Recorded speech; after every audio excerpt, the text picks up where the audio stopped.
Welcome to another sewing day. The plan for today is to start actually working on my beautiful pants that I have right here in front of me. And the first thing that I'm gonna do is connect all of these beautiful pieces of bias tape so that I have one continuous piece, because this will make my life way easier as we start working on the actual garment. I've got my trusty sewing machine here with me today, so bias tape and then front pockets.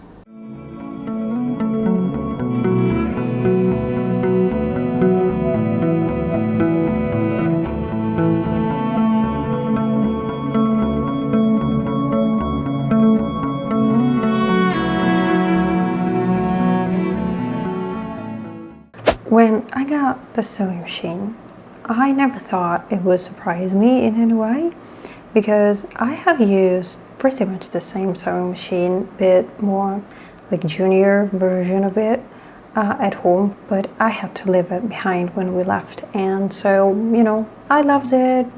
It was doing everything that I needed it to do, so I decided to go for basically the same machine but a bit more advanced version. So I knew it will come with a few more stitches, and in essence it's basically the same sewing machine, but surprisingly it came with a few extra accessories that have actually surprised me with how practical and good they are for a certain situation. And one of these accessories is this pressure foot.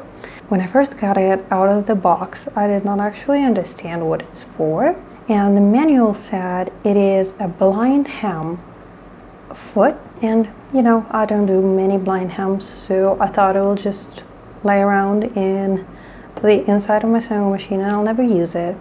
But it turned out to be the perfect pressure foot for when you need to top stitch something like this. So the main feature of this foot is this like ridge right here that you could like make closer or open it up a bit more, and basically it is absolutely perfect for tracking this like ridges in your fabric when you need to top stitch. So what I'd basically do, I would make sure to open it up as much as I need to, then position my needle where I want my top stitching to go, and I get the perfect top stitching every single time. Like, how clever is that? Like, I could never think that a foot like this exists. I always struggled to get my top stitching like nice and straight, and this is what you want, nice and straight, because those are like mostly decorative stitches. So yeah, it is called a blind hem foot, but you know what, as long as it works, I don't care how it's called. I'm back with a process update. So today I think I worked for around 2 hours on this. So this is my front panel right here. So for both of them I managed to do these beautiful entrance and the pocket. And what I also did, I did the pocket bag, and I actually, for this side, I managed to finish it with a bias tape. The only thing is that I don't actually like how wide it is, so I think what I'm gonna do is I'm gonna rip this seam right here, and I'm gonna do this bias a bit less wide. I mean, I do understand it's the inside of my pants, but still I think it's too wide and I don't quite like how it looks. So yeah, I think this is it for today. Welcome back. It's been a few days since we last spoke, and I did get a few hours here and there of sewing and mostly basting, but what I have here is what looks like a semi-finished pair of trousers. What I did is I just hand basted my inseam and the middle seam, and I also base stitched the waistband to the trousers, basically so that I could see if that pattern thing actually made sense or if I wanted to recut my pieces. While doing this, what I also did, so initially I had 2 darts at the back, so I needed to have this one and another one, but because I have removed like 4 centimeters from my base block, the darts became like very small, and I said, okay, instead of having 2 small like really short darts that like don't make any sense, I just basically combined them and made them into one. So this is what I did. I have also stitched close the pleats that I have in the front, just because this is how I like how they look better. So I think I'm gonna try this on and see how they fit, how they look. Actually, I thought this back waistband thing will like stand out way more, but I'm not against it. Like, I like how it looks. It's not like too bad. I mean, yeah, you can see the pattern is kind of off, but it's not that prominent of a pattern. So I think I'm just gonna leave it as it is, reinforce it, and it will be good to go. There we go. What do you think? I think they fit quite nicely. Right here, the darts are okay. I don't get any like weird creasing because of that like modified side seam right here. The pockets are comfy. I don't know. I like them. They're kind of long right now, but you know, I will shorten them when I understand how they like look and fit around my waist. So I think they look quite well. I think I'll continue working on them. The first thing I'm gonna do, I'm gonna finish my side seams, then I'm gonna work on the inseams, and then we'll go from there. Update on what I managed to do today. So I did close and top stitch my front pleats. Another thing I managed to do is the side seam for my right part, I believe. Yes. And as you can see, the work is not perfect. Ta-da! Ta-da! Yeah, I wish this looked way better, and it does right here when I don't have my pocket lining, but here where I got my pocket.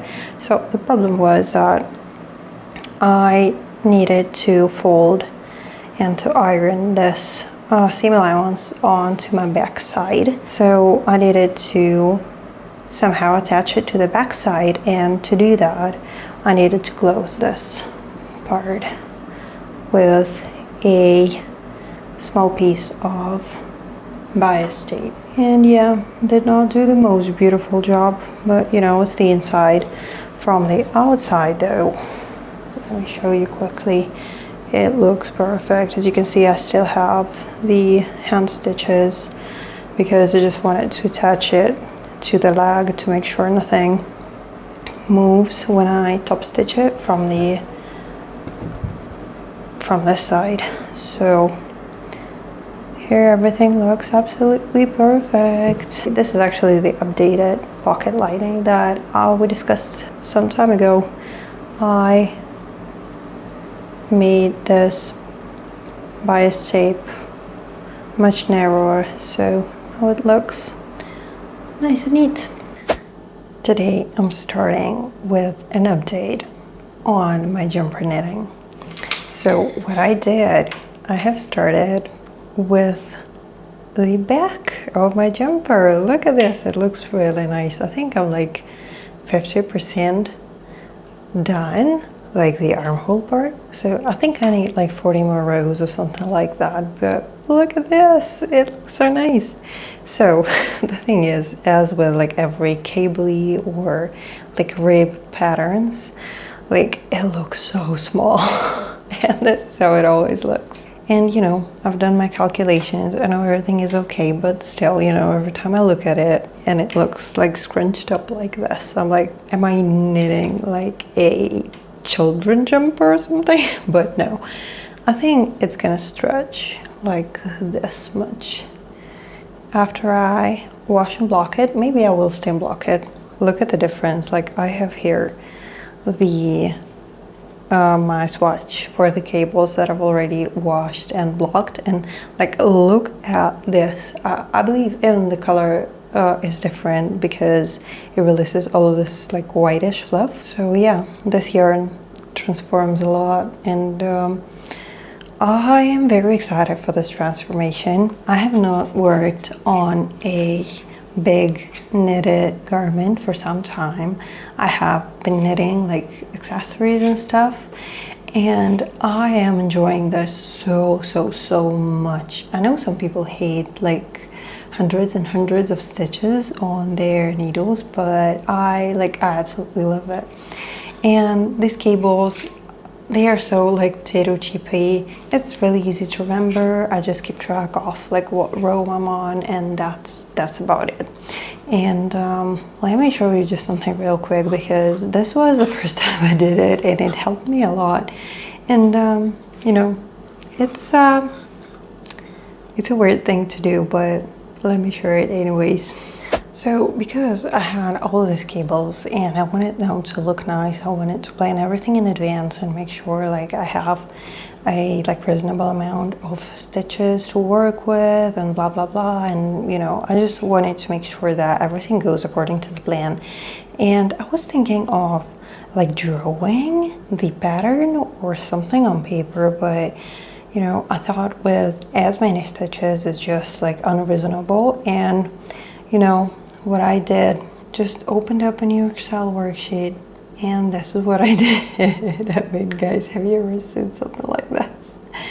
It's the first time I am doing something like this, but I do have my cables planned out here so that I, you know, get the same cables here at the armholes and blah blah blah, and just to make sure that my pattern stays consistent when I connect for the body. This is what I did. It's the first time doing something like that, but it helped a lot. And now, you know, I'm just looking at it and working according to the pattern. So yeah, this is what I had to do. But unfortunately, today is not about knitting. It's about unpicking a seam, a very long one. So I have already showed you that I have top stitched my side seam for the pants that I'm sewing, and I did like a double top stitch, and this started giving like jeans vibes like so much. And you know, jeans vibes is not what I'm going for, so I decided that I'm gonna unpick all of this beautiful top stitching. And I absolutely love when the color of my thread matches the color of my fabric exactly. But boy, when you need to unpick a seam, it's a pain, what can I say? So this is what I'll be meditating over for, I think, the next hour. Because the thing is, when I tried this on, like I did not like actually try it, I just like kind of put it like against my leg after I did the double top stitching, and it gives me jeans vibes. Like it speaks jeans, you know, and I don't want, this is not the style I was going for. So, you know, I think I was actually like, it is such a long seam that I thought it will be like a nightmare to unpick. But at the same time, what I know for sure about myself, you know, that moment when you're like 99% done with making something and you don't like one little detail, but to fix it, it will take another like 3-4 hours, and you're basically already done. You could just throw, you know, your garment in the wash and be okay, or when you're knitting something and it just doesn't fit like you want it to, and you're like, no, I'm not gonna frog it, I'm not gonna redo it. I'm like that. I'm like, okay, I can live with, I don't know, a seam that I don't like, or with the length of my jumper that, you know, I don't like 100% like. But when I leave it like that, then every time I wear it, this is the only thing I can think of. Like that my jumper is not the length that I want, that my seam looks like jeans seam or something. Like, yes, this will take like probably an hour to unpick. But you know what, I will know for sure that if I do that, I'll be thankful. And I will wear these and I will like every second of wearing these. But if I don't, this will be the only thing I will be able to think about. So I will just not be like able to enjoy it. So I think what I'm gonna do, put a YouTube video on and spend the next hour unpicking this beautiful long seam that I've made. Before I started obsessing, or how should I call this? Before I started like paying attention to details in my garments, and before I understood that all of these details actually make me love the garment and they make me love wearing it and like reaching for it. Before I understood that, I never understood people who said you need a good seam ripper, because I normally use the one that came with my sewing machine, and it's not the best. Like, it's flimsy, it's not like the handle is not comfy, so I normally used it only when I like did something completely wrong and I needed to basically rip a whole seam and there was no way to correct it in any other ways. But you know, if it was top stitching that got messed up, I just didn't care.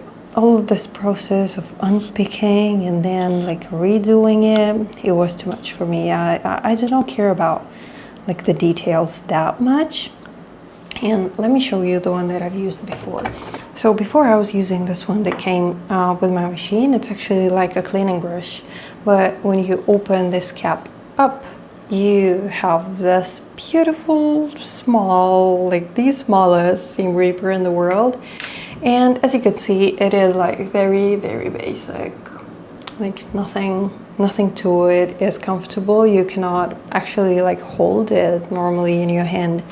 So, you know, I was like, you know, it does the job. So I was okay with that. But then when I started paying attention to how my seams look and, you know, how my garment sits, and I understood that I am unpicking my seams or top stitching quite regularly, I went ahead and bought one from Clover. And this one, as you can see, it's like much bigger than the one that I used before. It is just perfect. Like, I can hold it, you know, for hours and hours. It has this small, I believe it is a glass ball on one of the parts that is not sharp, so that when you're like unpicking, you are not damaging your fabric in any way. And you know, it's nice and sharp. I love it, and I have been using this one a lot recently, not because my seams are not as straight as they were before, but because I decided I will not accept things that are not 100% as I want them to be. And unfortunately, this comes at a cost of ripping your seams for sometimes hours and hours. So I guess this is my task for today. Not a funny one, but a very meditative one. I feel like I've been filming those like small bits of progress, but I was not moving like anywhere pretty much. But this is what I have ready so far. So The inseams are done, the side seams are done. I've also attached the two sides together, worked on this fly part. It looks really nice and neat for my liking. I'm very happy with how this turned out. What I still need to do is I need to finish this seam right here. I'm probably gonna do bias tape from both sides here. Then I'll need to attach the waistband, and I also need to finish the bottom of my pants, and this will be it. One problem that I have, and I did try these on, as you can see by the creasing. So right here where I have stitched my pleats, and right here where the stitching ends, when I try these on, they kind of pull on this pocket thing, so it it goes like this a bit when I'm wearing it, and I'm not sure what to do with it. I'm thinking, should I unpick this top stitching and let the pleats open around here, but I don't want all of this excess fabric, so I'm thinking this is how it's gonna be. If it pulls a little bit, maybe the fact that I'll attach my waistband will help, because my waistband will probably tighten my pocket a little bit. I'm very happy with how this part here turned out. Really nice and neatly. Let me show you the inside. There we go. Look at this. You can see nothing, no raw edges, and I'm gonna continue with this bias tape. So this is it. I think I need one more day and I'll be done. I hope I will. I think it's been a week or something that I've been working on these pants, so it's time to finish them.